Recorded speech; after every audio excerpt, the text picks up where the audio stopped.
هسې دې بعضو مولیانو دین ګران کړی دی عوامو ته او زر ورته په تا دم دی دومره پیسې دي په تا باندې وختي مازدیګر زما خوا له یو ملګری راغلی هغه ته څه مشکل و غریب څه سوچونه وسوسو کې و نو بیا ما ته وایي چې ما د مولوي صاحب سره رابطه وکړه چې زما ژوند داسې دی چې وسوسې مې ډېرې دي کار ته مې ډډې نه لګي ژوند مې تنګ شوی دی زه څه وکړم وی ما ته دا نن مازدیګر مسله دی وی ما ته یې وی چې زه به درله دا مسله معلومه کړمه چې دا په تا باندې څه چل شوی دی او که نه او که چا د باندې څه کړي خو د هغې به زه 1 لک روپۍ علمه وی ما ورسره خبره وکړه چې سیده ته حالات معلوم که او زه به درله 1 لک روپۍ درکړم وی په هغې کې بیا ما ستا بیانونه اوریدونو یو مسله به کې تا دا بیان کړی و چې دا کارونه خو ناروا دي وی زما زړه کې راغله چې یاره دا ما ناروا کار کړی وی هغه ته مې ټلیفون بیا میلاو کو پاکستان ته چې ګورې زه دغه مسلو کې نه یم او نور دا پیسې چې مخکې به ونه ځي هغه وایي چې اوس خو موږ مسله معلومه کړې ده موږ دې ستړي کړي وو زما هغه روپۍ راکړه ورته به که زه هر څه کې که منې او که نه یې منې خو 1 لک روپۍ زما هغه راولېږه دا چې کله موږ د دې عوامو د مال د حفاظت لپاره خبرو وکړو نو الټه موږ ته وابیان او بې ادبه او بې مذهبه ووایي زما خواله راغې د الله په توفیق سره په 4-5 منټه کې هغه مسله ورته ما بیان کړه د قرآن او حدیث په رڼا کې مې جواب ورکړو او ښه مې مطمئن کړو او بیا مطمئن شو مې اشتیزه مسله ښه مطمئن لاړه خو دغه مولیان او دا پیران او دا مریدان دوی ته پیسې مخلي عزت ولم خرابوي دین ولم خرابوي بیا هم دا جاهلان وی نه نه وي تکړه مولا وکړو مسلې د هغه ځای نه معلوموله زه اوس تا نه دا تپوس کوم د دې سره علم الغیب دی دې څنګه معلوموي چې دې سړي ولې کار ته ډډې نه لګي او دا سړی ولې په وسوسو کې پروت دی دې څنګه معلوموي 1 لک روپۍ د څه شی دی د تجارت دی هلته دا څه دی تجارت دی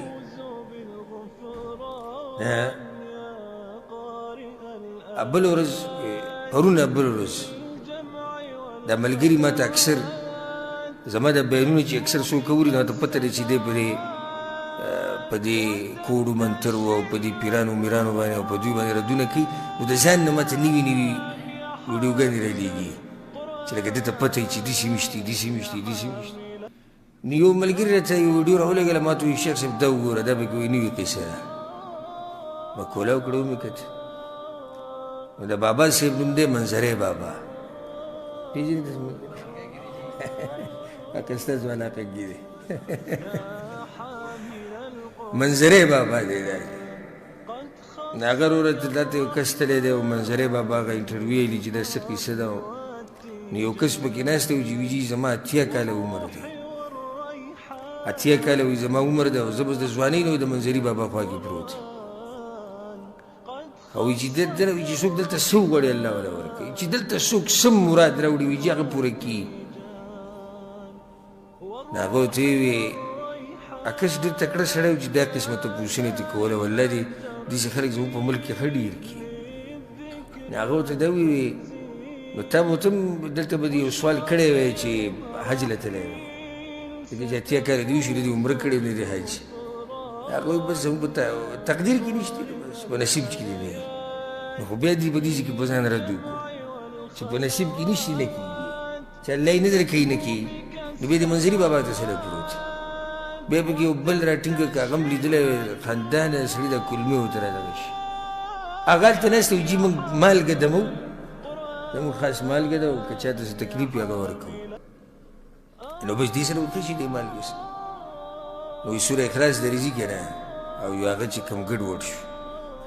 ته دمونه یې چې تاله سوره اخلاص نه درځي ظالمانو د دې غریبانو خلکو دا مالونه موږ وړو د هغوی هغه دین هم ګډوډ کړو ټول د الله نه هم لرې کړو د پیغمبر نه هم لرې زمونږ په ملک کې 2 قسمه خلک دي دا مسله ما بیان کړې تاسو ته د دې بارک الله فیک وزادك الله علما 2 قسمه خلک دي په دې زموږ په دې ملکونو کې د پاکستان، افغانستان، انډیا، بنګلادیش د خوا شا چې څومره دي، یو قسم خلک هغه دي چې د الله نه به دې لرې کړي، دویم قسم خلک هغه دي چې د پیغمبر نه به دې لرې کړي. نو چې د الله نه م لرې شو، د پیغمبر نه م لرې شو، نو په تا کې پاتې څه شو؟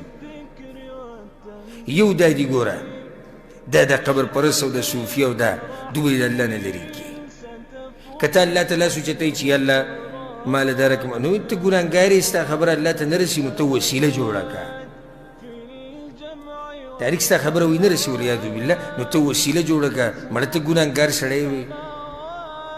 دې ځای کې راځه، دلته مالګه دی، دلته پلانی شی دی، بیماریانو علاج په دې کېږي، دمونه به راته اچو. د پلاني بابا او د پلاني بابا د قبر په خوا کې چې دی بس جاړ او فریادونه کوه، الله دې نه څه شو؟ هېر شو، ختم شو. دې خلکو ته ورب الکعبه که الله یاد وي، ته الله نه دی یاد. ګورئ ځکه که الله ورته یاد وي نو ده په دربار او په درګاه کې کول څه؟ که الله ورته یاد دی، دی په تعویذونو او په دې خزعبلاتو او په دې دوکو دړکو باندې کوي څه؟ یو قسم دا دي. نو دویم راووتو،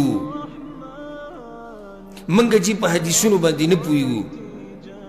حدیثونه د یو بل سره ټکره وخوري، حدیثونو کې داسې خبرې دي داسې دي، نو دا بیا مولیانو د دین مشرانو دین واضح کړی دی. نو موږ به د مولي صاحب او د امام صاحب لار مضبوطه راونیسو چې څه هغه ویلي دي هغه به منو، چې د څه نه یې منع کړي و د هغې نه به منع کېږو، اگر که دا د پیغمبر خلاف وي. پیغمبر رانه څه کو پاتې شو، پوره یو نیمه ګنټه بیان به وکړي، 2 ګنټې به وکړي، اواز به بوغ شي او دقه قصه کوي، رحمت الله علیه رحمت الله علیه او پلانې رحمت الله علیه، او به دغه قصې کوي لکه چېرته به ګدام ګویا که نه صلی الله علیه وسلم. خلک